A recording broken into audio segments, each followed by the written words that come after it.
بسم اللہ الرحمن الرحیم۔ السلام علیکم۔ سورہ یاسین کی برکات۔ سید الانبیاء صلی اللہ علیہ وآلہ وسلم نے فرمایا، اے علی سورہ یاسین پڑھو، اس میں 10 برکات ہیں۔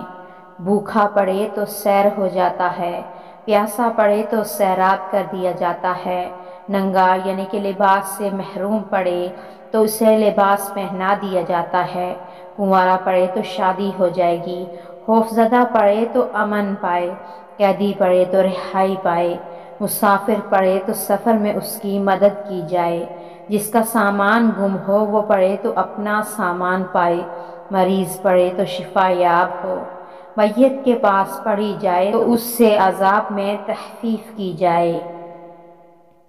ہر حاجت اور رزق کے لیے سورہ یاسین کا خاص ورد۔ جناب رسول اللہ صلی اللہ علیہ وآلہ وسلم نے فرمایا کہ ہر چیز کا دل ہوتا ہے اور قرآن کا دل یاسین ہے، اور علماء کرام نے فرمایا کہ جو شخص صبح اور شام سورہ یاسین پڑھے گا اس کی 80 ضروریات پوری ہوں گی، اور ادنیٰ ضرورت فقر اور محتاجی کی ہے۔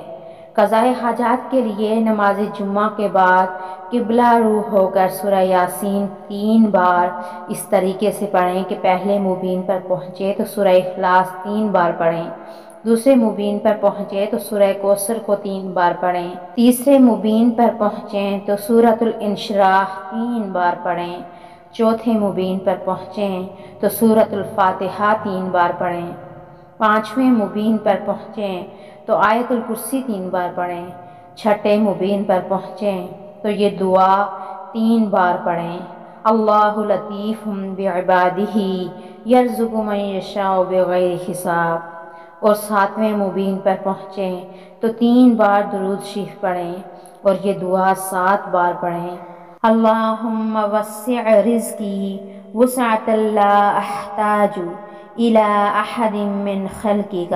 اے اللہ میری روزی میں اتنی وسعت فرما کہ میں تیری مخلوق میں سے کسی کا محتاج نہ رہوں۔ اور پھر سورہ کو مکمل کریں۔